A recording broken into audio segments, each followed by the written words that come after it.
Now let's talk about Jammu and Kashmir. In a few weeks from now, it will hit a major landmark. 4 years since the scrapping of Article 370, a much contested move. It changed the identity of Jammu and Kashmir from a state to a union territory. It was a political, social and security challenge. There was intense scrutiny, both at home and outside, but 4 years on, the move seems to be paying off. Kashmir is getting foreign investment. It played host to a G20 meeting. It has seen a record number of tourists. And its local industries are being revived. Tonight we bring you one such story of revival, the saffron trade. It's blooming again. This exotic spice of Kashmir now has a GI tag and prices have shot up by more than 60%. Here's a report. This is Kashmiri saffron. Many call it the red gold, mainly because it's priced just like real gold. 1 kilogram of the spice can cost up to $4,000. The saffron is part of every royal feast. It has caught the imagination of chefs, aficionados of luxury, even makers of traditional medicine for centuries.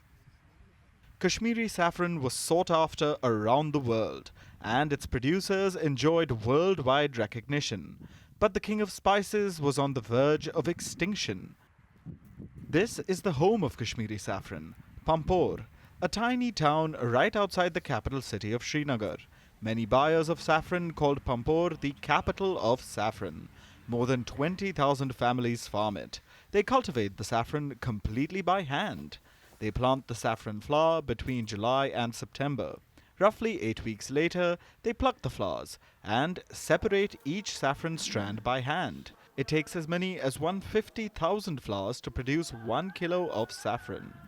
The process is labor-intensive. Plus, the saffron cannot grow anywhere. The saffron flower is delicate.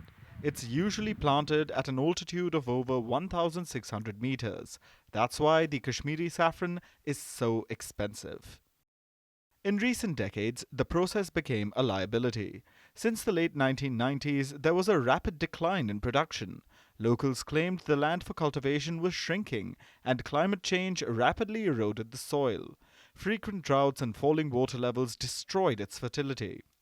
By 2018, production dropped by over 60%. Competition from Iran worsened the situation. It's believed the Iranians brought saffron to Kashmir. In the modern day, they still dominate the global trade. 90% of the world's saffron is made in Iran. Iran's domination became a challenge for Kashmiri producers. They were being undercut in the market by cheaper saffron from Iran. It was being passed off as Kashmiri saffron. The real product was losing its ground fast, and Kashmiri farmers were losing hope. The government attempted a rescue. In 2010, a national saffron mission was launched. $57 million were poured to teach saffron farmers new cultivation methods, but the initiative failed. The turnaround came in 2020. The fix was a new piece of technology, a Geographical Indication or G.I Tag. This is a first for the saffron industry. The G.I Tag became the new identity of the Kashmiri saffron. For buyers, the tag was a hallmark of quality. It's given only after a batch passes quality checks.